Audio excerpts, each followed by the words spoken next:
श्री रत्नाकरण श्रावकाचार, विषय 3 शल्य, तारीख 17/7/1999।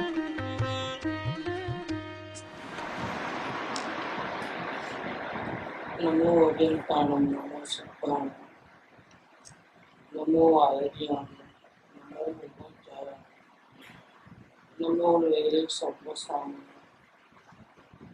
नमो सर्वसाराय सानुभूत्या चकास्ते चित स्वभावाय भावाय सर्वभावान परच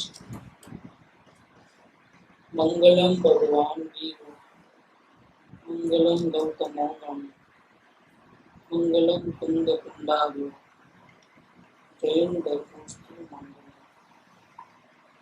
सर्वमंगल मांगल्य सर्व कल्याण कारकम दानम सर्वधर्माणि जैनम जयतु शासनम ओंकार बिंदु संयुक्त नित्यं ध्यायन्ति योगिनः आमदं मोक्षदं च ओंकाराय नमः। श्री रत्नाकरण श्रावकाचार उस पर पंडित सदाशिव दास जी की टीका, छठा भावना अधिकार।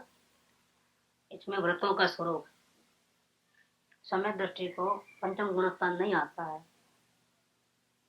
या मुमुक्षु जीव ज्ञानी नहीं बन पाता है, उसके कारण ये 3 प्रकार के शल्य होते हैं। शल्य से और व्रत नहीं होता है। इसमें निदान शल्य की बात चली अपनी, अभी माया शल्य की बात भी चल गई कल। अब मिथ्या दर्शन शल्य। व्रत माने अपनी सिद्धि के लिए, जैसे अपन कोई चाहते हैं और सिद्धि करने के लिए फिर नियम लेते हैं, जब तक वो नहीं होगा तब तक मैं इतना त्याग करूंगा या मिठाई नहीं खाऊंगा, कुछ ना कुछ बाधा ले लेते हैं, व्रत ले लेते हैं कि मैं मंगलवार को ये दिन नहीं खाऊंगा या शुक्रवार को नहीं खाऊंगा या भगवान का दर्शन करने के बाद ही चाय पीऊंगा।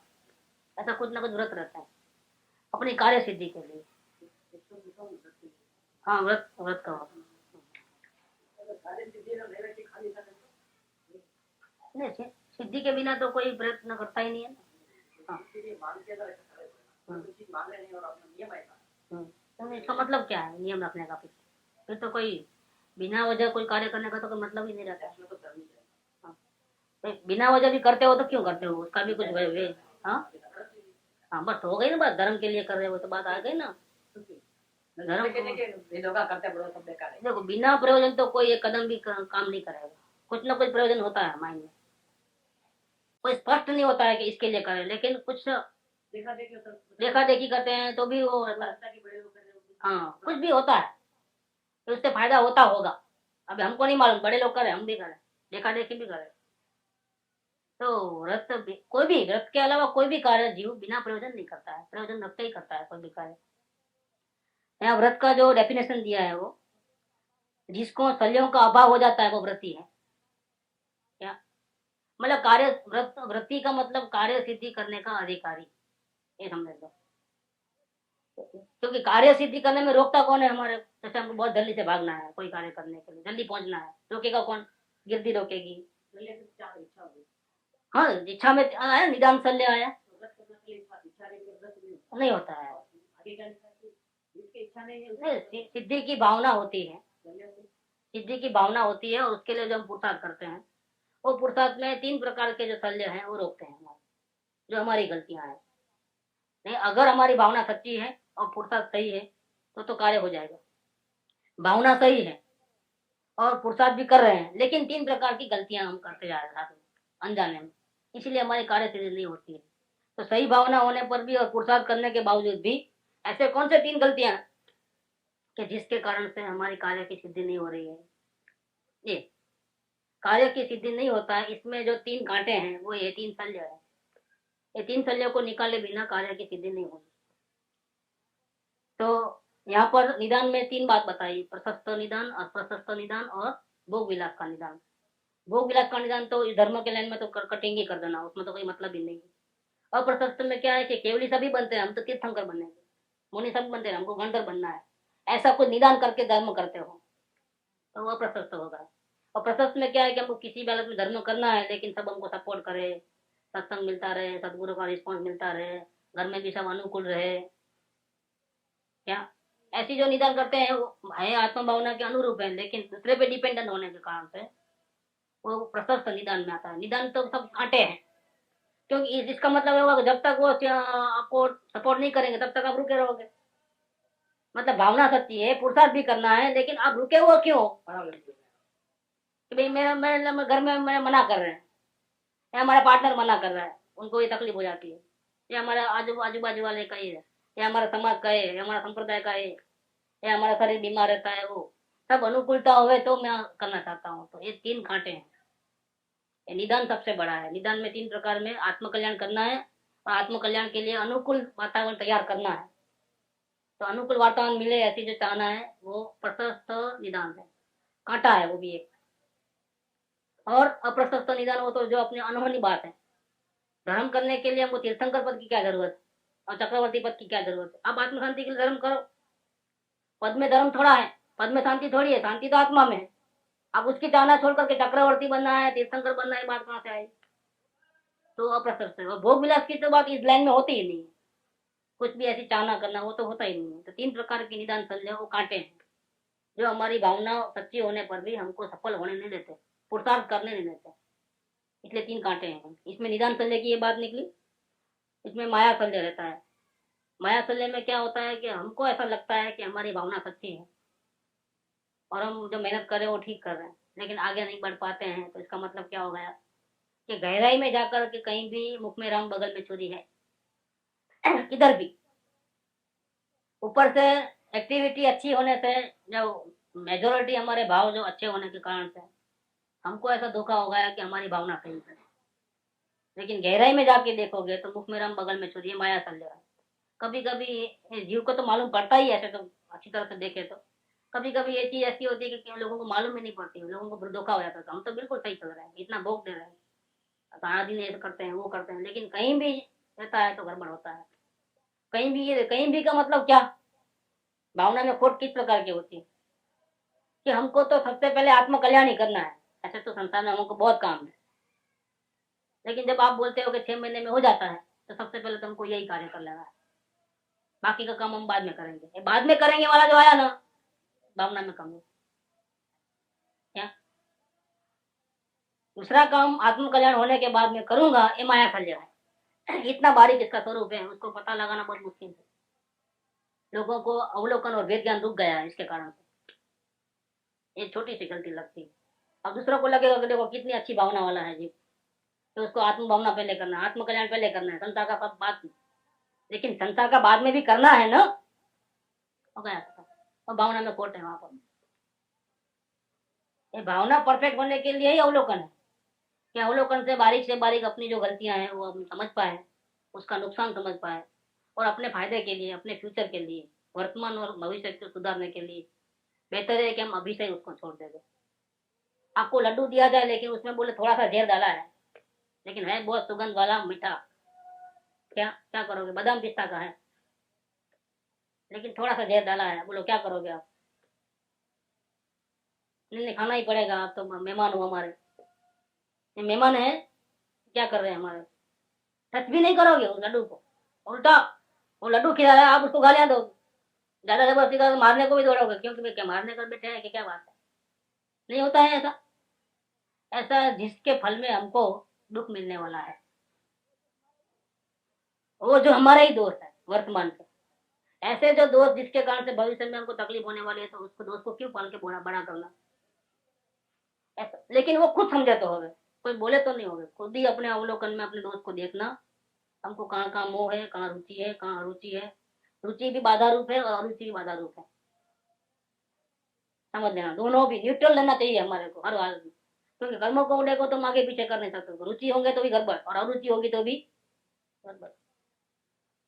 आत्म भावना वाले जीव को कहीं भी रुचि और रुचि का सवाल नहीं होता है। कभी आत्म भावना में कमी है या पुरुषार्थ में कमी है, तो किधर रुचि किधर अरुचि होती है, तो ये गड़बड़ है। ये हमारे जो दोस्त है वो देख लेना अच्छी तरह से कि भविष्य में ज्यादा खराबा नहीं हो, इसीलिए क्या करना, अभी से ही दोस्त को खत्म करना। और खुद नहीं कर सकता है तो सदगुरु को पूछ करके उसका उपाय जान करके ऐसा प्रयत्न कर लेना जल्दी से। वो कार्य बहुत आसान है। कभी कभी खुद ठीक ठाक करने जाता है तो लंबा टाइम निकल जाता है, और सदगुरु के वचन का ऐसा प्रभाव होता है कि उनके एक बात कहने पर हम सरेंडर होकर के बात करते हैं, तो जो काम करने के लिए हमको साल लग जाते हैं वो काम मिनटों में हो सकता है। ये बात हो सकती है। वो तो हम अपने जीवन में ऐसा प्रयोग करेंगे तो पता चलेगा कि ऐसा होता है या नहीं होता है। जो काम हम बहुत दिन से करना चाहते हैं वो नहीं हो रहा है, और फिर अब हम एक दफे बोल दिए भाई हमका ऐसा ऐसा है प्रॉब्लम, बहुत मुझे ट्राई कर रहे नहीं हो रहा है, अभी क्या करना चाहिए हमारे को। और फिर वो पूछ के करने के बाद जो कार्य होता है वो कितना जल्दी होता है वो पता लगा लेना खुद ही। तो क्या है, जो भी बात आती है वो अपने एक्सपीरियंस से उसको टैली कर लेना चाहिए। हाँ हाँ करके नहीं, प्रयोग करके उसको टैली कर लेना कि फायदा होता है कि नहीं होता है, और जरूर फायदा होता है। तो ये जो कांटे हैं 3 प्रकार के, इसमें माया शल्य के अंदर इस बात का आता है कि हमको ऊपर से तो लगता है अच्छा है, दूसरे लोग भी बोलते हैं बहुत अच्छा है, लेकिन जरूर कहीं कांटा है अंदर में, गहराई में कहीं भी संसार का बीज पड़ा हुआ है, किधर भी भावना में कहीं भी खोट है, इसलिए कार्य नहीं होता। नहीं तो ये कार्य कोई इतना मुश्किल थोड़ा है। भगवान जी ने लिखा है कि समय दर्शन तो चुटकी बजा के होता है। आत्मा का अनुभव करना क्या है, क्योंकि आप बाहर में परिणाम कैसे भी हो उसका कोई लेना देना नहीं है, चारित्र का कोई लेना देना नहीं है। उसके अंदर आप कितने भी हो गड़बड़ वाले परिणाम वो 1 सेकंड में पलटी मार लेते हो तो बात फिनिश हो जाती है। 1 सेकंड के लिए बात है जो भी है। तो आत्मज्ञान करना ईजी है, फिर वो चारित्र को निकालना, परमात्मा बनना, वो बड़ा हार्ड है। उसमें तो अच्छे अच्छे लोगों की तब परीक्षा हो जाती है अनुभव करना। लेकिन अनुभव नहीं होने का कारण ये 3 प्रकार के शल्य है। इसमें एक निदान शल्य वाली बात करी, दूसरा माया शल्य वाली, और तीसरा अब आता है मिथ्या दर्शन शल्य। मिथ्यात्व का पहले वर्णन करके आया है। मिथ्यात्व मतलब अपने आत्मा की अनुभूति में रोकने वाला अपने ही भाव, अपनी ऐसी श्रद्धा, जैसे पर में सुख बुद्धि है, हम कुछ करेंगे तो होगा, हम हेरा फेरी करना चाहें, कर्तव्य भाव रखें, ममत्व भाव रखें, एकत्व भाव रखें, कुदेव को गुरु कुशास्त्र को माने, उनकी बात को माने, सच्चे देव कुशास्त्र की बात नहीं माने आप, उनके हमारे विचार नहीं मिले, सच्चे देव कुशास्त्र और हमारे विचार, ये सब मिथ्यात्व के अंदर आता है। उसका वर्णन पहले आ गया है। कहते हैं कि वही समस्त संसार का बीज है। राग द्वेष मोह, राग द्वेष संसार का बीज नहीं है, मोह है ना मिथ्यात्व, वो संसार का बीज है। फिर जब तक वो बीज रहेगा तब तक राग द्वेष तो रहेंगे ही रहेंगे। लेकिन साधना करने वाले को, ज्ञानी पुरुषों को मिथ्यात्व चलेगा तो राग द्वेष रहते हैं, वो धीरे धीरे कम होते होते होते पूर्ण विद्या हो जाती है, क्योंकि मोह नहीं है इसलिए। लेकिन मोह है उसको तो राग द्वेष भले कम है तो भी है तो है, और संसार का कारण है, वो अनंत संसार का कारण बनता है। तो जो असल में राग द्वेष मोह में जो मोह है, जो मिथ्यात्व है, जो भ्रांति है, वही समस्त संसार का बीज है। उपजे मोह विकल्प थी, देखो वहाँ क्रोध विकल्प थी या माया विकल्प थी, लोभ विकल्प थी, ऐसा नहीं लिया है कि राग द्वेष के विकल्प से, ऐसा नहीं हुआ है। उपजे मोह विकल्प थी, भ्रांति हो गई, और भ्रांति के कारण से दुखी होता है जी।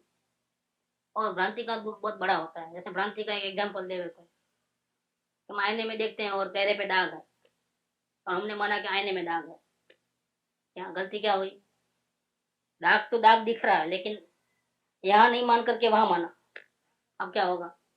अब उसको साफ करते जाओ तो भी वो 5 मिनट के बाद देखे तो भी दाग है, 10 मिनट के बाद साफ करने के बाद तो भी दाग है, दाग नहीं निकलता है। क्यों? तो भ्रांति कहाँ हो गई, भ्रांति ऐसी हुई कि दाग यहाँ होने के बदले हमने वहां माना है, दाग दिख रहा है बराबर है लेकिन गलती कहाँ है, बस इसका नाम है भ्रांति, इसका नाम है मोह।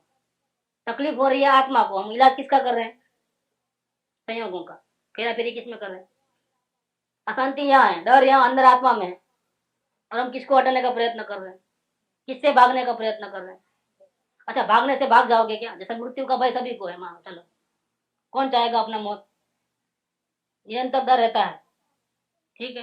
वो डर तो आत्मा में, उसको निकालना, आत्मा से निकालना है, उसके बदले भागो, कितना भागोगे बताओ, चलो भागो, जितना ताकत है उतना भागो, चलो मृत्यु से भाग सकते हो, अब भागोगे तो मृत्यु नहीं आएगी, ये अनबन। कितना भी आईने को घस डालोगे ना, आईना फूट जाएगा लेकिन दाग तो नहीं मिटेगा, क्योंकि गलती हो गई यहाँ पर। इसका नाम है मोह। अपने मोह को पहले खत्म करना है, तो मोह खत्म नहीं होगा तब तक गड़बड़ है।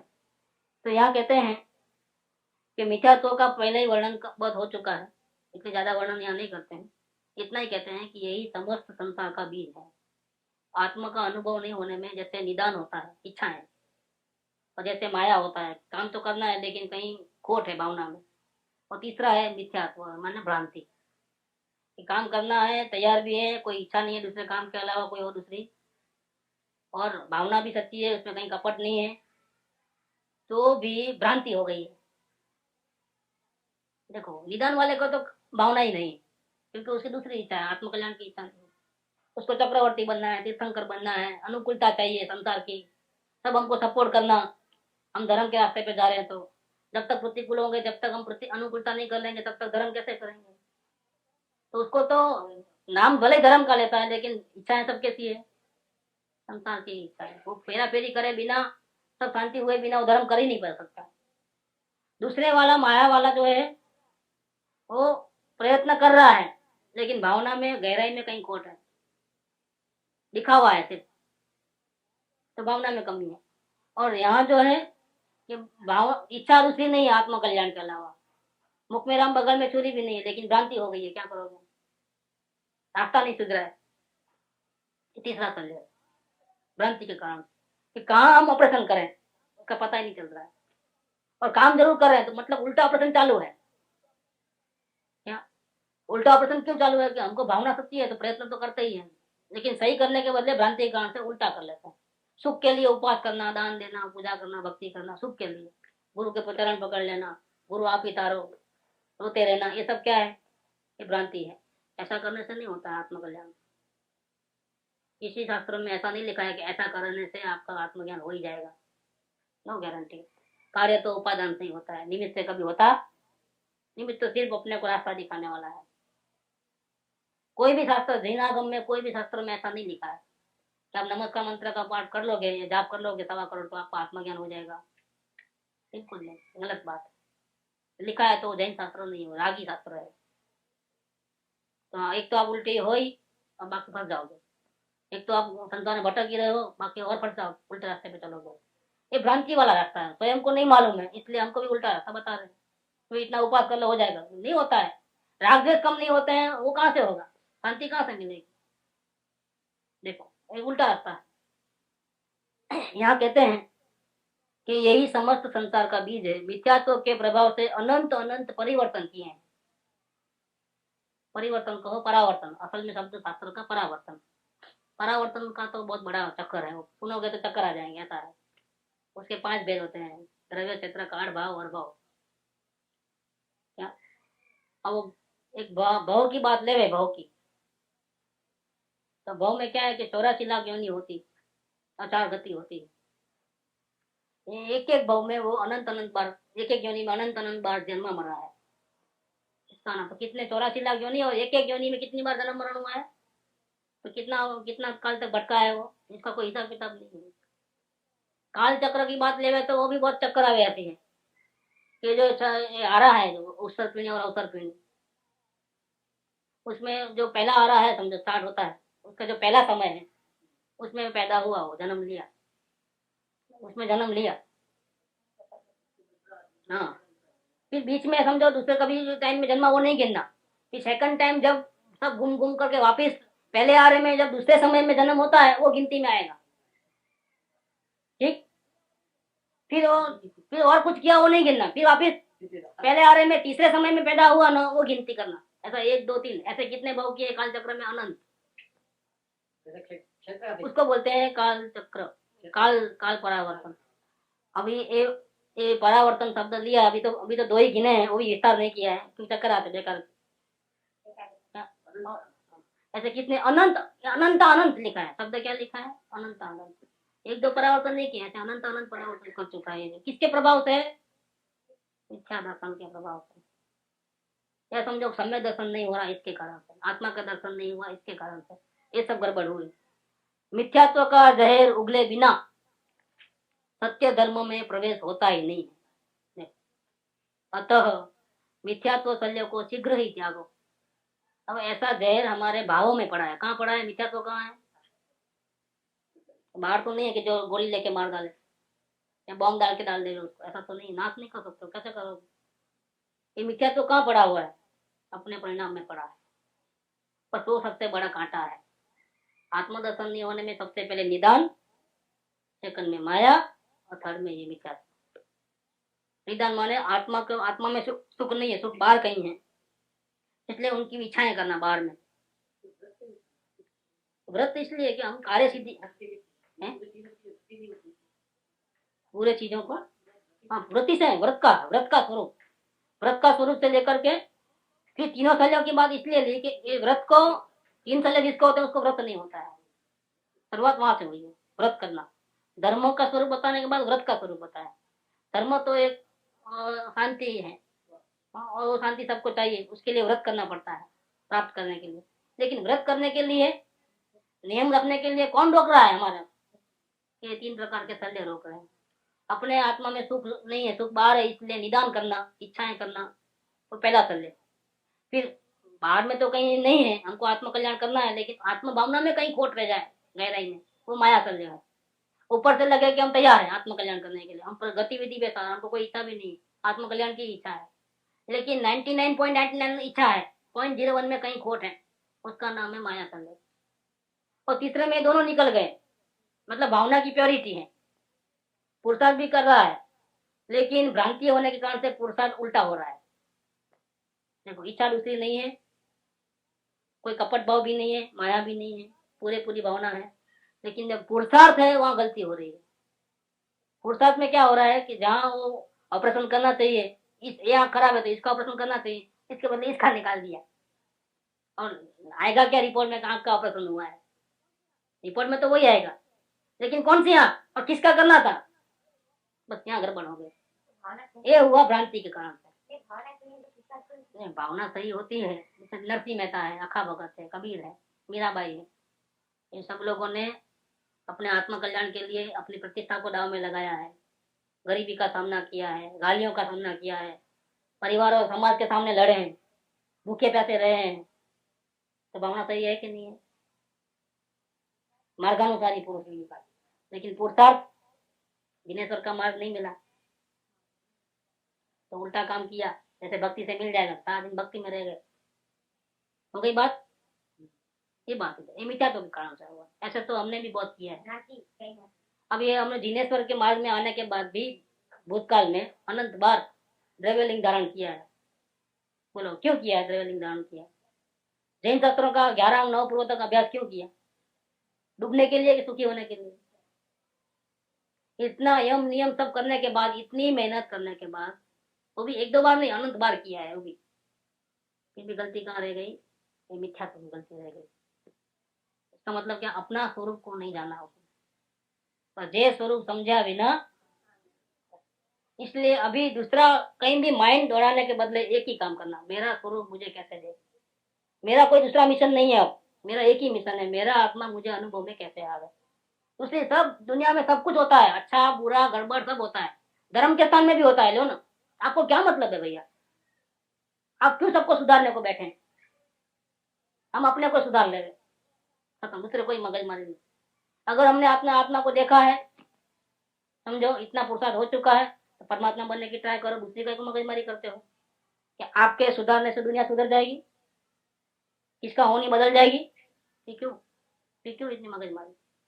किसी के प्रति राग देश का भाव नहीं, लेना देना ही नहीं, और अपना ही करो। अपने आत्मा को देखने का मिशन बनाओ, देख लिया है तो उसमें ही रहने का मिशन बना लो, खत्म। ये दुनिया से अपने को कोई लेना देना नहीं, दुनिया ऐसे ही चलती रहती है। अनंत तीर्थंकर हो गए, दुनिया ऐसी की ऐसी है, सुधर पाई? नहीं सुधर पाई। संसार का ऐसा ही स्वरूप है, कोई किसी को सुधार नहीं सकता, सुखी नहीं कर सकता, मार नहीं सकता, हैरान नहीं कर सकता। फिर क्या कोई इतनी मगजमारी? जब एक द्रव्य दूसरे द्रव्य का कुछ करता नहीं, वो पहला पार्ट है, और जो क्रमबद्ध में जो होता है वही होने वाला है। तो फिर ये पंचायत क्यों इतनी सारी, इतनी हाईवे क्यों इतनी सारी? सही नहीं। तो इसीलिए अब मिशन को एक सीमित कर दो। देखो, सीमित मिशन में होता है तो कार्य अच्छा होता है।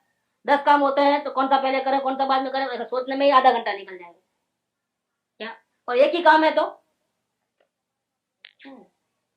शक्ति पूरी हमारे पास जो है पूरी एक कार्य में लगेगी तो काम तो होने ही वाला है, नहीं होने का क्या? ये तो हमारी गलती है कि 10 काम लेके बैठे हैं।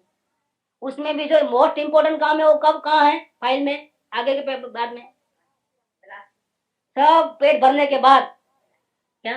अच्छा, खा पी करके ओढ़कार आता है, आओ करके, तो इसके बाद वो गरम गरम सोचता है वो भी बीच में नींद आई तो पहले नींद कर ले रहे, क्योंकि बहुत हो चढ़ा है ना आपका, वो भी टाइम है तो हाँ। अभी तो नहीं, अभी तो नींद आती है, खाना जरा ज्यादा हेवी हो गया है। अच्छा भाई सो जाओ, तुमको कोई शर्म तो है नहीं अपना को जरा। एम अनंत प्रकार थी साधन रहित हूँ, नहीं एक सदगुण पर, ये आना चाहिए। अधम अधम अधिको पतित सकल जगत मा हूँ, ये निश्चय आव्या बिना और तो कोई काम होने वाला नहीं। प्रभु प्रभु पद लय लागी नहीं, पढ़ो न सदगुरु पाए, ईठा नहीं करने को। अपनी गलती देखो, और कोई बड़ी गलती नहीं, इससे बड़ी गलती कोई नहीं। ये जीव अपने आत्मा को नहीं देख पाता है, इससे बड़ी गलती दुनिया में और कोई हो ही नहीं सकती, क्योंकि अनंत अनंत परावर्तन किए हैं। इसके जहर को उगले बिना धर्म में प्रवेश ही नहीं है। अतः मिथ्यात्व संदेह को त्यागो नहीं लिखा है, शीघ्र ही त्यागो, आज का आज। कृपाल देव ने शीघ्र ही त्यागो है। हाँ, उगलना तो आ गया है, मिथ्यात्व का जहर उगले बिना सत्य धर्म में प्रवेश नहीं हो सकता है। अतः मिथ्यात्व संदेह को शीघ्र ही त्यागो, ये कांटा निकाल दो। मतलब भावना अगर आपकी सही है तो अकेली भावना काम में नहीं आएगी। पुरुषार्थ करने का सही तरीका जानो और उसको अंगीकार करो जल्दी से जल्दी, क्योंकि नहीं तो भ्रांति में तो आप कितना भी करोगे उसका तो कोई मतलब नहीं। सही रास्ता तो सामने स्पष्ट होना चाहिए ना, भी कौन सा रास्ता है। हर जगह धर्म की कथाएं सत्संग तो हर जगह चलता है, हमारे हित की बात एकदम बिल्कुल क्लियर कट समझ में आवे ऐसा और कहाँ है। तो हमको समझ में आती है कि नहीं आती है, नहीं आती तो 1000 प्रश्न करो उसके बारे में, उसमें तो कोई मना नहीं है। कोई आप सुनना ही इसलिए नहीं आया, हम अपना काम करने के लिए आए। मार्ग को स्पष्ट होना चाहिए, समझ में आना चाहिए। समझे बिना आप कैसे भागोगे, कैसे प्रयत्न करोगे। समझना है, समझ के फिर अंगीकार करना है। माया मिथ्यात्व और निदान, इन तीनों शल्यों का अभाव हुए बिना मुनि श्रावक का धर्म कभी भी नहीं हो सकता है। निशल्य ही वृत्ति होता है, जो शंका रहित होता है वही वृत्ति होता है। जो शंका में डूबा हुआ है व्रत नहीं ले सकता है। कुसंगति त्याग की प्रेरणा। अब चैप्टर बदलते हैं। देखो, 3 शल्य तो हमको रोकते हैं, लेकिन साथ में अब बाहर का वातावरण। 3 शल्य तो हमारे भावों में है, ठीक, लेकिन कभी कभी वातावरण गलत होता है तो भी हम पीछे न जाते हैं। ये वातावरण का नाम क्या है? कुसंग। तो उसका त्याग करना भी जरूरी है। 3 शल्यों को अपने भावों से निकालना और बाहर में भी शुद्ध वातावरण में रहना। जैसे एक बीमारी है हमारे अंदर में, तो बीमारी है तो दवा भी लेना और ऐसे जहरीले वातावरण में नहीं रहना, सूखी हवा में रहना नहीं कहते हैं। भाई ये प्लेस आपके लिए, बम्बई जैसा प्लेस दम के लिए अच्छा नहीं है। आप कहीं गाँव में सूखी हवा जहाँ मिलती है वहां चले जाओ। ये क्यों कहते हैं? बाहर का वातावरण भी अच्छा होना चाहिए, है वो अंदर से निकालने के लिए। और बाहर का वातावरण अनुकूल बनाने के लिए कुसंगति का त्याग। एक ये पॉइंट निकलेगा, समय होगा तो सत्संगति की प्रेरणा, कुसंग का त्याग, सत्संग का बल, तो भी ले लेंगे। और फिर सत्संग में आने के बाद किस प्रकार से करना वो आगे निकलेगी। 8 प्रकार की शुद्धि होती है, वो आगे बात निकलेगी। चलो अब कुसंग का त्याग किया, सत्संग का बल मिला, लेकिन सत्संग में आकर के गलतियां होती है, तो गलतियां कौन सी होती है वो नहीं करना। इसके अलावा 8 प्रकार की शुद्धि होना, वो बात आगे चलेगी। लेकिन पहले तो अभी कुसंगति का त्याग। दुष्ट मनुष्यों का साथ नहीं करो, जिनकी संगति से पाप में ग्लानि लगती है, पाप में प्रवृत्ति हो जाती है, उनका संग कभी नहीं करो। पाप करना नहीं है, पाप हो जाता है, इसके संग करने मात्र। देखो, हमारी कोई चाह नहीं है पाप करने, लेकिन उनके संग में रहने से तो अनजाने में भी, जाने अनजाने में भी पाप हो जाता है। कर्मासंगी में पाप हो जाता है। उनका संग कभी नहीं करो। जुआरी, चोर, छली, पर स्त्री लंपट, जीवा इंद्री के लोलुपी, जिसको पाऊंबाजी वो ये सब मतलब रस पड़े है ना, जीव को स्वाद चखने, ऐसे जीव। कुल के आचार से भ्रष्ट, जो भारतीय संस्कृति है, अपने जो जैन धर्म महान है उसके जो आचार विचार है उससे भ्रष्ट, तो आचार विचार नहीं है उसके। मुसलमानों के जैसा या क्रिश्चियन के जैसा या अन्य धर्म के जैसा आचार विचार हो गए हैं। ये बर्थडे केक काटना क्या है? हमारे हिंदू संस्कृति का रिवाज नहीं है बर्थडे केक काटना। तो कौन सा आया है? क्रिश्चियन लोगों का आया। तो ये सब है कुल के आचार से भ्रष्ट, विश्वासघाती, मित्रद्रोही, गुरुद्रोही, धर्मद्रोही, अपयश के भय से रहे, जिसको अपनी प्रतिष्ठा का कुछ भान नहीं है, निर्लज, पाप क्रिया में निपुण, व्यसन वाला, असत्यवादी, असंतोषी, मतलब कभी जितना भी देगा संतोषी नहीं होगा, इसका संग नहीं करना। आपको पूरा लूट देगा ना तो भी वो उसका तो पूरा होने वाला नहीं, आप पूरा लुटा दोगे तो भी। तो असंतोषी और अति लोभी, अति निर्दयी, कर्कश परिणामी, कचकच कचकच चालू रहती है, वो कर्कश परिणामी। कलह प्रिय, झगड़ा करने में उस्ताद, बात बात में झगड़ा करने में उसको वही पसंद। विसंवादी, मतलब उल्टा ही बोलने वाला, उल्टा नहीं बोलेगा कभी, नेगेटिव साइड से ही चलेगा, पॉजिटिव चलेगा ही नहीं कभी। विसंवादी, वाद विवादी करते रहेगा। कुचाली, प्रचंड परिणामी, अति क्रोधी, परलोक का अभाव कहने वाला नास्तिक, पाप का भय रहित, तीव्र मूर्छा का धारक, अभक्ष का भक्षक, जो आया दिल में खा लेता है, अभक्ष भी खा लेता है। वेश्यासक्त, मदपाई, नीच कर्मी इत्यादि की संगति नहीं करो। देखो अभी इसका मतलब ये थोड़ा है कि भाई वो हमको डुबाते हैं, बात वो नहीं है। इसमें ये नहीं कहना है कि वो हमको डुबाते हैं, ये तो हमारी भावना के अनुकूल नहीं है, वो प्रतिकूल है। तो जिसकी भावना सही होगी तो वो सहज ही उसका निश्चय हो जाएगा उसको खुद ही। यदि श्रावक धर्म की रक्षा करना चाहते हो तो, और अपना हित करना चाहते हो तो, कुसंग को अग्नि के समान, विष के समान दुखदायी जानकर उसको दूर से ही छोड़ दो। देखो कुसंग का कितना प्रभाव है, जैसे अग्नि जलाती है और विष खत्म कर डालती है, मृत्यु को लाती है, ऐसा कुसंग भी हमारे मौत है, समझ लेना, जल जाओगे। जैसे का संसर्ग करोगे उससे ही प्रीति हो जाएगी, और जिसमें प्रीति हो जाएगी उसका ही विश्वास होगा। विश्वास हो जाने से उस जैसा बनने का भाव हो जाता है, सोबत का असर गिरता है। इसीलिए जैसी संगति करोगे वैसे हो जाओगे। अब जब अचेतन मिट्टी की संसर्ग से सुगंधमय या दुर्गंधमय हो जाती है, तब चेतन मनुष्य संगति से दूसरों के गुण रूप या दुर्गुण रूप कैसे नहीं होगा। देखो क्या जबरदस्त है कि जड़ में भी इतनी ताकत है, तो उनके साथ रहोगे तो आप दुर्गंध दुर्गंध चल जाएंगे।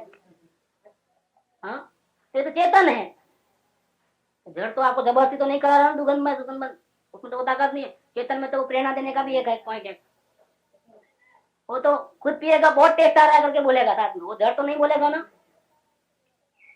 जड़ बोलेगा, वो तो समझो मांस खाएगा और ओ क्या अच्छा लगा है, क्या बात बनाया है, क्या बढ़िया बनाया है, ऐसा कभी नहीं कहा, वो बोलेगा क्या।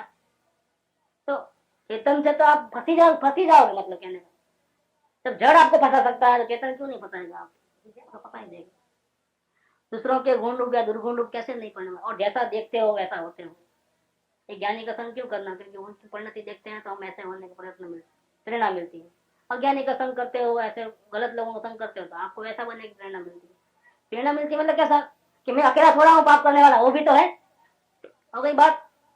एक तो हमारी भावना नहीं होती है, और भावना होती है तब फिर हम दूसरों को देखते हैं ऐसे लोगों को, मैं अकेला कहाँ डूबने वाला हूँ, क्या मैं अकेला कहाँ गलत कर रहा हूँ, वो भी तो कर रहा है। अब सभी दुनिया में ऐसा ही है तो क्या करेंगे। इस काल में धर्म कहाँ से होगा। देखो आती है ना धर्म स्थानकों में बैठ करके, वो बात क्यों आती है। धर्म स्थानक में तो आप पॉजिटिव चलो ना, कि इस धर्म हो सकता है, मोक्ष जा सकते हो। नहीं, इस काल में धर्म होता ही नहीं है, ये बात कहाँ बोलनी चाहिए, किस स्थान पे रहकर के बोलनी चाहिए। और धर्म स्थानक में वो बात है तो भाई आपको धर्म आपको जाना नहीं है। आपने धर्म स्थानकों में तो पॉजिटिव बात चल रही कि लाखों लोगों में एक भी अगर है तो धर्म हो सकता है, बिरले को धर्म हो सकता है और आप बिरले बन सकते हो, ऐसी बात करो ना पॉजिटिव। लेकिन देखो ये वातावरण जो बिगड़ा हुआ है, इसके कारण से अभी धर्म का नाम ही निशान खत्म हो गया है। नहीं, इस काल में धर्म नहीं होता है। देखो वो भी वही कर रहा है, वो भी वही कर रहा है, वो भी वही कर रहा है, आप भी वही करो।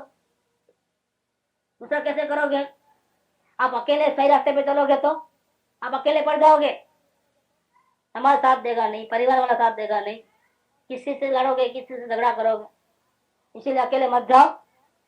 भाई तुम्हारा रास्ता सही है लेकिन अकेले कैसे जाओगे, बात भी सही है। देखो हम संसारी जीव, खाए बिना नहीं चले, पिए बिना नहीं चले, रहने बिना नहीं चल रहे, हमको भी तो है ना कुछ चाहना। अभी पूरी कहाँ चाहना खत्म हो गई, इसीलिए फिर हम नहीं चाहते हुए भी अपने कुटुंब परिवार समाज के साथ जुड़े रहते हैं। लेकिन मालूम नहीं है कि खतरा कितना जबरदस्त है। क्या जलते हुए घर में तो सब भागेंगे, क्या कोई बैठता है घर में? जलते हुए घर में से सब बाहर निकलते हैं। बिजनेस की फर्म जो डूबने लगती है तो पार्टनर बोलेंगे मेरे को निकालो, मेरे को निकालो, क्या भागम दौड़ी मच जाती है। और एक ऐसा अंधापा है मिथ्यात्व का कि जो लोग डूबने वाले हैं उनके साथ रहना हम चाहते हैं और अकेले रहना नहीं चाहते हैं। अकेले रहेंगे तो परेशानी हो जाएगी। ये गड़बड़ है यहाँ पर। ये कुसंग का हमारे को भाव है अंदर में। सत्संग की महिमा नहीं है और कुसंग में रहने का हमको भाव है। अकेले पड़ जाने का डर है। अकेले पड़ने से जो दुख आएंगे उसका डर है हमारे। फिर हम कैसे रह पाएंगे, कैसे हम सब तकलीफों सहन कर पाएंगे। देखो, जिसको अपने पुण्य पे विश्वास नहीं है, धर्म पे विश्वास नहीं है, अपनी भावना पे विश्वास नहीं है, वो धर्म क्या करेगा? खाक करेगा धर्म। उसके लिए तो रास्ता बहुत दूर है। चांस आया हुआ चांस खो देता है जी, इस प्रकार। तो जैसी संगति करोगे वैसे हो जाओगे। जो जैसे की मित्रता करता है वह उस जैसा ही हो जाता है। दुर्जन की संगति करने से सज्जन भी अपनी सज्जनता छोड़कर दुर्जन हो जाते हैं। देखो, तो जैसे के साथ वैसा रहना पड़ा। सीधी अंगली से घी नहीं निकलता तो क्या करोगे फिर हम? वो टेढ़ा चलता तो हमको भी टेढ़ा चलना होगा। उनके साथ दूसरी बात करोगे तो रिक्वेस्ट से तो बात मानते नहीं, तो हमको भी डांट के ही बात करना पड़ता है। अगर नौकर को भैया ये काम करके आओ ना, तो वो नौकर सर पे चढ़ जाएगा। नौकर को डांट के ही बात करना चाहिए। देखो, हो गई बात। क्योंकि सीधी बात करे तो वो सुनता नहीं, तो उसको तो गालियां दोगे तो सीधा काम करेगा। गालियां नहीं दोगे, प्यार से बात करोगे तो सवाल ही नहीं। तो वो समझेगा कि हमको गरज है और कभी सीधा काम करेगा ही नहीं। देखो, ये बात हो जाए। दुर्जन की संगति करने से सज्जन भी अपनी सज्जनता छोड़ करके दुर्जन हो जाते हैं। जैसे शीतल जल भी अग्नि की संगति करने से अपना शीतल स्वभाव छोड़ करके सख्तपने को प्राप्त हो जाता है। देखो, जल का स्वभाव शीतल है, लेकिन अग्नि का संपर्क करेगा तो हाँ, देखो दोनों जल, इसका असर होता है। ऐसे उत्तम पुरुष भी अधम पुरुष की संगति पाकर अधमता को प्राप्त हो जाता है। कुसंग का इतना बड़ा गड़बड़ है। जैसे देवता के मस्तक पर चढ़ने वाली सुगंधित फूलों की माला भी मुर्दा के शरीर का संपर्क करके स्पर्श करने योग्य नहीं रहती है। दुष्टों की संगति से त्यागी संयमी पुरुषों में भी दोष सहित होने की शंका की जाती है। उसने कुछ किया नहीं, साथ में ही था बेचारा और आ गया उसके ऊपर दोष खटो गए। ये भी हो सकता है शामिल। जैसे कलाल शराब बेचने वाला के हाथ में दूध का घड़ा होने पर भी उसमें मदिरा होने की शंका उत्पन्न हो जाती है। नहीं नहीं, ये तो दूध बेचता है, शराब बेचता है, नहीं धोखा दे रहा है, ऐसा हो जाएगा। तथा कलाल के घर में दुग्धपान करता हुआ ब्राह्मण भी लोगों की नजर में क्या होता है? दारू पीता है। देखो, इसलिए कैसे करना है, कैसे रहना है।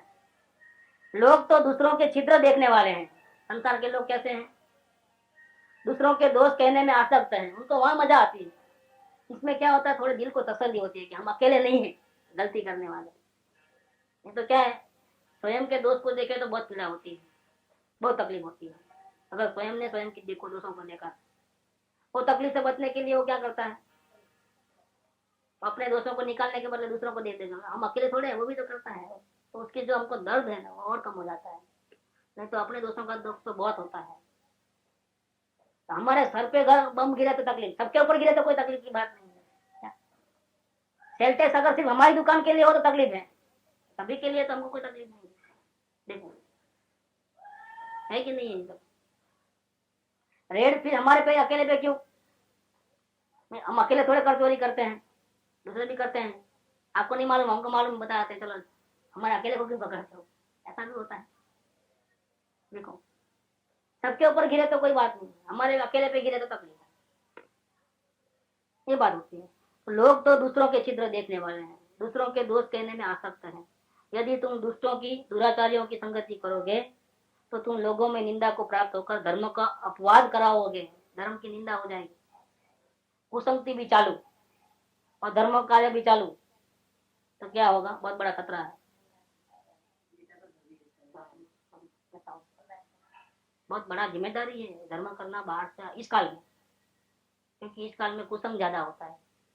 इस काल में संभालना बहुत मुश्किल है। लोग तो बाहर बिल्कुल अपना बहुत एक्स्ट्रा, इस काल में एक्स्ट्रा जिम्मेदारी है धर्म करने वाले। अगर सर्वज्ञ वितराग होते हैं तो वो जाकर के किसको फरियाद करता? भाई आप उनको ज्ञानी बोलते हो, आगे बढ़ गया बोलते हो, लेकिन इसका व्यवहार तो ऐसा है, तो फरियाद किसको करेगा? उससे लड़ेगा डायरेक्ट कि वहाँ भगवान के पास जाएगा धर्मोत्तरण में? भगवान बैठे हैं तो कहाँ जाएगा? जाएगा उसके पास। आप इसकी इतनी तारीफ क्यों करते हो कि वो आगे बढ़ गया है? इसका व्यवहार तो देखो, हमको मालूम है, भगवान को नहीं मालूम है, व्यवहार ज्ञान में नहीं देखते हैं। और पूछेगा किसको? उसको थोड़ा पूछेगा। तो किसको जाके पूछेगा? धर्मोत्तरण में जाके पूछेगा। तो भगवान उसकी पूरी हिस्ट्री खोल देंगे आगे पीछे क्या, कि इसका ऐसा ऋणानुबंध है, उसका ऐसा है, उसका ऐसा है, लेकिन भविष्य में उसका ऐसा होने वाला है, इसका ऐसा होने वाला है। शांति हो जाएगी ना कि हाँ अब समझ में आता है आगे पीछे का क्या प्रॉब्लम है। यहाँ तो किसको सुने? देखो वहाँ वहाँ इतना प्रॉब्लम नहीं है इस काल में। इस काल में जहाँ तीर्थंकर नहीं है वहाँ बहुत प्रॉब्लम है, लोगों को बहुत परेशानी है। और दूसरा एक फैक्टर बताऊं मैं आपको, कि जहाँ धर्म नायक है, तीर्थंकर है, तो वहाँ सभी जीव इस प्रकार के ऐसे परिणाम वाले नहीं होते हैं जनरली। और आगे क्या, वो तो खत्म हो गई बात। उसके बाद समदृष्टि का कहाँ है? उसके बाद ज्ञान कहाँ है? केवल ज्ञान। वो क्या जाने आपके अंदर में क्या भाव पड़े हैं? आप बाहर से तो एक्शन में ऐसे दिखाई दे रहा, अंदर में कौन से भाव है वो क्या जाने? वो नहीं जाने। देखो वो हमने मालूम नहीं है, लेकिन वो पूरा स्टोरी मतलब याद नहीं है, लेकिन पालीटाना पे हम गए थे, वो बड़ा वो समोसन बनाया है ना जहाँ, वहाँ पर कथा हमने सुनी, अभी याद नहीं रहा मेरे को कथा। लेकिन वो क्या, महावीर स्वामी को पूछा कि अब ये जीव कहाँ जाने वाला? नरक में जाने वाला, सातवें नरक में। थोड़ी देर के बाद पूछा कहाँ जाने वाला है? तो अभी तीसरी नरक में आने वाला है। कोई भी है, अब आपको याद होगा क्योंकि आप, लेकिन मेरे को याद नहीं। फिर अभी कहाँ जाने वाला है? हाँ तो मोक्ष जाने वाला है। और घड़ी में आप ये बोलते, घड़ी में ये बोलते, तो उस टाइम में ऐसे भाव चलते रहे, उस टाइम में ऐसे भाव चलते रहे, है कि नहीं? देखो, और उसको भगवान को अगर ऐसा बोलते कि इसकी होना क्या है फाइनल, तो पहले से बोले थे कि मोक्ष जाने वाले हैं। समय समय वो सब चेंज होता है, उसका मतलब कि भाव चेंज होता है, भाव के हिसाब से बोला वो टाइप का जो भाव रहता है ऐसा। ये कहने का मतलब क्या, सर्वज्ञ वितराग होते हैं, तो वहां तो बहुत आसान है धर्म करना। और वहाँ मेजोरिटी लोग जो है धर्म की साधना वाले रहते हैं, अपवाद रूप में ऐसे होते हैं, क्यों? ये तो काल का प्रभाव है। दूसरा जिनेंद्र भगवान जहाँ रहते हैं वहाँ किसी को तकलीफ नहीं, दरवाजा खुला रखे, कोई चोरी करने वाला नहीं। कुछ एरिया में ऐसा धर्म चक्र प्रवर्ता है उनका, सब लोग सुखी होते हैं, चोरी करने की माया लोग करने की जरूरत नहीं पड़ती। फिर वो जीव उल्टा चले वो अलग बात है, बाकी जरूरत नहीं पड़ती है वहाँ की। जनरली जीव का स्वभाव ऐसा ही शांत जैसा हो जाता है, तभी तो तीर्थंकर विराजते हैं वहां पर। लोगों के ऐसे मन में ऐसी भावना जगती है तभी तो आए, तो कहीं को आएंगे तीर्थंकर यहाँ? अब वो झुपड़पट्टी में नेता लोग क्यों जाएंगे? नेता लोग कहाँ जाते हैं? उद्घाटन करने या हॉस्पिटल का, उधर उधर उधर उधर जाएंगे। झोपड़पट्टी में उनका क्या काम? नहीं आते हैं वो झोपड़पट्टी में 5 साल में एक बार, अभी तो 3 साल में एक बार जाते हैं, कब इलेक्शन होता है तब। बाकी झोपड़पट्टी में नेता लोग आते ही नहीं। और जिए धड़े कुछ भी करे, उनको कहाँ सेवा करनी, उनको तो अपनी जेब भरनी थी, इसलिए इलेक्शन में खड़े थे। देश की सेवा तो नाम मात्र है, बाकी कोई असल में हकीकत नहीं है कुछ। तो जो बड़े लोग होते हैं और ऐसे महा धर्म के नायक, वो तो जहाँ पुण्यशाली जीव होते हैं वहीं जाते हैं, तो वहाँ ऑलरेडी वातावरण अच्छा ही रहता है। और लोग फिर इनको क्यों देखें? लोग उनको ना देखें जो धर्म की आराधना कर रहा है। यहाँ तो धर्म की सच्ची आराधना करने वाला एक भी जीव नहीं दिखाई दे। सभी के वातावरण बाहर के जो है गड़बड़ वाले हैं, एक का भी शुद्ध आचरण नहीं। किसको पूछोगे? ये प्रॉब्लम यहाँ है। तो कहते हैं कि दुराचार्यों की संगति करोगे तो तुम लोगों में निंदा को प्राप्त होकर धर्म का अपवाद कराओगे, इसलिए कुसंगति मत कर। खोटे मनुष्यों की संगति से निर्दोष मनुष्य भी दोष सहित मिथ्या मार्गी शीघ्र हो जाते हैं। खोटे मनुष्यों की संगति करने से, अभी एक निर्दोष आदमी को पकड़ लिया, जेल में रख दिया, तो गालियां सीख के आएगा, बाहर निकलेगा तो क्या होगा उसका हाल? उसकी भाषा, उसका कल्चर पूरा बदल जाता है। क्योंकि वहां जो जिसके साथ रहता था, वो दूसरे चोर डाकू लफंगे के साथ, और गलती से झूठे आरोप पे वहां चले गए पूर्व कर्म के कारण, लेकिन बाद में आएगा तो वो ऐसी गालियां बकना शुरू कर देगा, उसका कल्चर बदल जाता है पूरा। दया नाम की चीज उसमें नहीं रहती है अब, क्योंकि निर्दयी लोगों के साथ रहा हुआ है वहां अकेले में, ऐसा ही खाना खाया है, वैसे ही उनके साथ बैठना उठना हुआ है, ऐसे ही उनकी मार खाया है, खत्म, वातावरण बदल जाता है। खोटे मनुष्यों की संगति से निर्दोष मनुष्य भी दोष सहित मिथ्या मार्गी शीघ्र हो जाता है। मिथ्यात्व तथा कसायों का परिचय तो अनादिकाल का है। क्या आर्त ध्यान और याद्र ध्यान कैसे करना वो सिखाने की जरूरत नहीं है जीव को, वो तो उसका अनादिकाल का अभ्यास है और वो बिना प्रयत्न हो रहा है। क्रोध करने का कोई शिक्षा नहीं दी जाती है, वो तो बिना प्रयत्न चालू ही है, बात बात पे गुस्सा आना। किंतु वितराग भाव तो, समता भाव तो, राग भी नहीं, द्वेष भी नहीं, सिर्फ ज्ञाता दृष्टा भाव, वो तो अभी महाकष्ट से उत्पन्न हुआ है। ज्ञानी को तो वितराग भाव कैसे उत्पन्न हुआ, इजीली हो गया है। आत्मज्ञान बहुत इजी हो गया है, बहुत मुसीबत से हुआ है। लेकिन कुसंग पाकर तो वह क्षण मात्र में चला जाएगा। या बहुत मुश्किल से करोड़ रुपए का हीरा लिया, लेकिन दुष्ट लोगों को मालूम पड़ गया, कितना दिन आपकी जेब में रहेगा, वो लूट लेंगे। ऐसे कुसंगी के साथ में जो ज्ञानी पुरुष संग नहीं करते हैं, चाहते भी नहीं उनका साथ, और उदयवश अगर होना पड़ता है ऐसा, तो अपने आप को बहुत सावधानी से बताते रहते हैं, संग करना नहीं चाहते हैं ऐसे जीवों का। यही कारण है कि ज्यादा किसको उपदेश देना किसको नहीं देना वो भी बहुत सोचना पड़ता है। सबको नहीं दे सकते उपदेश, सब जगह बुलाएंगे, वो अपने स्वार्थ के लिए बुलाते हैं। लेकिन वितराग मार्ग का उपदेश सबको नहीं देने का है, जो योग्य है उसको देने का है, योग्य नहीं उसको नहीं देने का। ये कोई जबरदस्ती का फुकट की चीज नहीं है कि तो बांटते फिर सबको, बहुत सोच समझ करके देना है। अनादिकाल का मोह कर्म बड़ा प्रबल है, उसके उदय से जीव बिना सिखाए स्वयं में विषय कसायों में प्रवृत्ति करता है, सिखाने की जरूरत नहीं है। फिर कुसंगति से तो हवा की संगति से अग्नि के समान अति प्रज्वलित हो जाता है। अतः कुसंग छोड़कर शुभ संगति करना चाहिए। सज्जनों की संगति से दुष्ट भी अपने दुष्टों को छोड़ देते हैं। कुसंग छोड़ना चाहिए, सत्संग करना चाहिए, क्योंकि अगर सज्जन लोगों का संग करोगे तो अपना और उनका जो डिफरेंस है भावों का वो ख्याल में आएगा।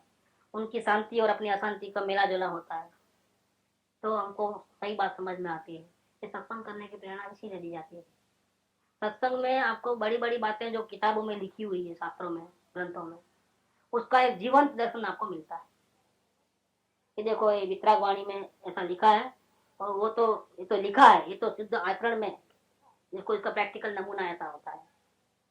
अच्छा, वो जो प्रैक्टिस में कर रहा है वो जीव अपने जैसा है, जो वितराग मार्ग पे चल रहा है वो कैसा जीव है, अपने जैसा ही आदमी है। वो भी दाल रोटी साथ बात खाता है, क्या उसके भी संयोग है, उसके भी उदय है, फिर भी वो प्रैक्टिस करके वितराग मार्ग पे चल रहा है और सुखी हो रहा है। तो हम क्यों दुखी रहे, होता का तो हमें भी है। ऐसा करके उसका गुण देख करके उसको भी गुणियल बनने की प्रेरणा मिलती है। ये बाहर का वातावरण अनुकूल बनाता है, बाहर का। अंदर में तो 3 फल है तो अपने को ही निकालना है, वो अवलोकन के द्वारा निकलेंगे, लेकिन बाहर का वातावरण तो सत्संग से बनता है। तो कुसंग नहीं करना और सत्संग करना। कहीं उदय से फंस गए तो ऐसे प्रसंग में बहुत सावधान रहना, कुसंग के प्रसंगों में। यहाँ तक कि ऐसी नौकरी भी छोड़ देना पड़ता है जहाँ अपने परिणाम बिगड़ते ऐसे स्थान से दूर चले जाना पड़ता है। दुनिया बहुत बड़ी है, क्या किधर भी अपने दाल रोटी तो किधर ही मिल जाती है, वो सवाल नहीं है। लेकिन गलत जगह पे जहाँ अपने परिणाम खराब हो गए, सत्संग नहीं मिले, ऐसे क्षेत्र में तो नहीं रहना चाहिए। ये बात है। अब सत्संगति की बात करते हैं, प्रेरणा देते हैं, थोड़ा शुरू करते हैं, भी टाइम हो जाता है। सत्संगति करने की प्रेरणा। सत्संगति से निर्गुण पुरुष भी जगत में मान्य हो जाता है। देखो बहुत पापी आदमी हो, लेकिन अभी सत्संग रेगुलर जाता है तो लोगों की जो उसके प्रति की जो मान्यता है वो चेंज हो जाती है। तो नहीं, भूतकाल में उसने बहुत गलती की है, हमको ही पता है, हमको भी धोखा दिया है, हमको भी ऐसा किया है, ऐसा किया, लेकिन आजकल वो बदल गया है। क्यों बदल गया है कि रोज सत्संग जाता है, दुकान बाद में, पहले सत्संग, और धीरे धीरे उसका नेचर बदल गया है। पहले रब बात करता था, अब क्या, बात में, टोन में, हर में फर्क आया है। वो आता ही है, तो सत्संग सही करता है, भावना पूर्वक करता है, तो उसमें चैन आता ही है। तो वो जो पापी जीव भी लोगों की नजर में उसकी जो मान्यता छवि है, जो तस्वीर है, वो बदल जाती है। सत्संगति से निर्गुण पुरुष, जिसमें एक भी गुण नहीं है, ऐसे पुरुष भी जगत में मान्य हो जाता है। अब लोग उसका विश्वास करने पर तैयार है। देखो लोग क्यों विश्वास करते हैं, उसको भूतकाल को देखोगे तो विश्वास करने के योग्य नहीं है, लेकिन इसका जो वर्तमान जो हाल है, सत्संग की जो भावना है, उसको देख करके लोग भी विश्वास करने लग जाते हैं, जगत में मान्य हो जाता है। जैसे निर्गंध पुष्प, सुगंध नहीं ऐसा पुष्प, ऐसे पुष्प को भी लोग देवताओं की संगति होने से अपने मस्तक पर चढ़ा लेते हैं। यद्यपि किसी एक पुरुष को भी धर्म में प्रीति नहीं है, परिसर सहने में तथा इंद्रियों के विषय त्यागने में अति परान्मुख है ऐसा जीव, तो भी संयमी त्यागी व्रती पुरुषों की संगति में रहने के प्रभाव से, लज्जा से, भय से, अभिमान से, अन्याय के विषय कसायों से विरक्त हो ही जाता है।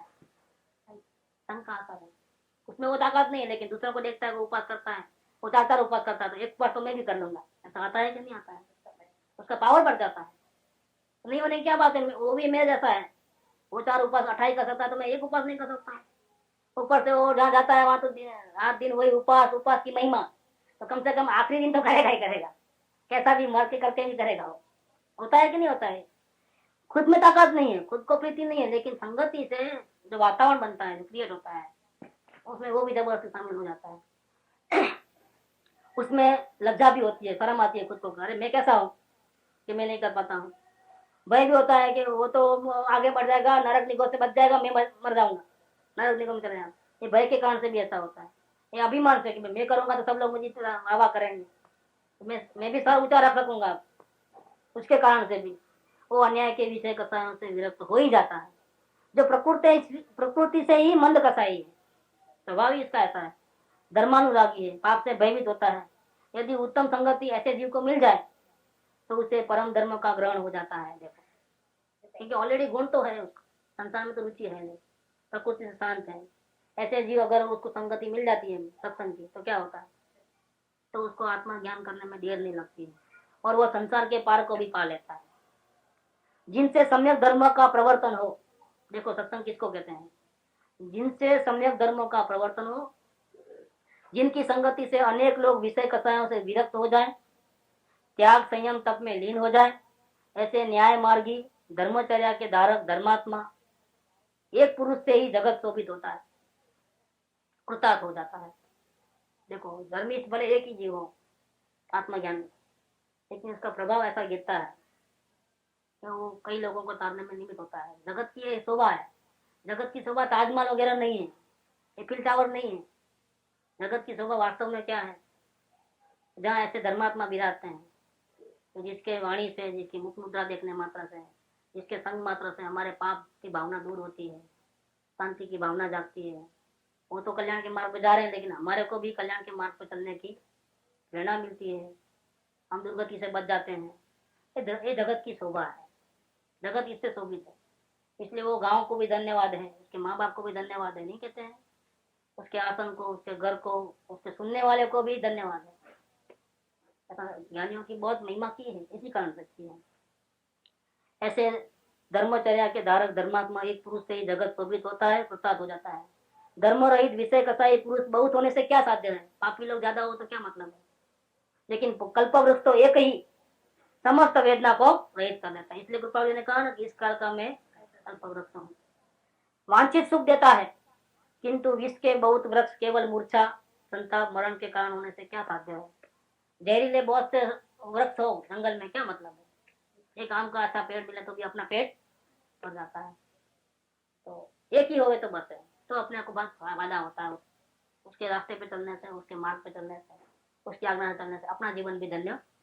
ये संगति का प्रभाव बताया है।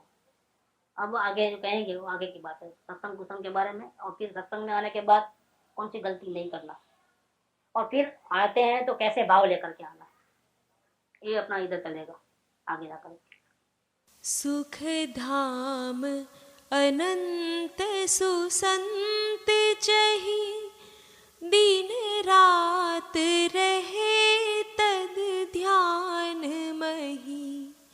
प्रशांति अनंत सुधामय जे, प्रणमो पद तेवर ते जयते।